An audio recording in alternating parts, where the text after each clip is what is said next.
El Keychron K2HE Nebula ofrece una experiencia de escritura superior gracias a sus interruptores magnéticos de efecto Hall, que proporciona viento preciso y rápido. Este teclado inalámbrico permite una conexión versátil a través de Bluetooth o USB-C, lo que facilita su uso con múltiples dispositivos como Mac, Windows y Linux. La personalización es clave con el Keychron K2HE, ya que permite reasignar teclas y configurar macros mediante el firmware QMK de código abierto.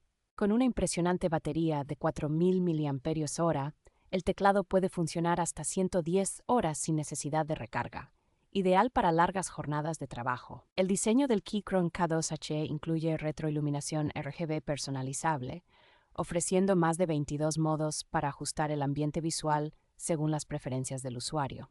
Este modelo no solo es funcional, sino también estéticamente agradable, con un marco robusto de aluminio y madera que añade un toque de elegancia.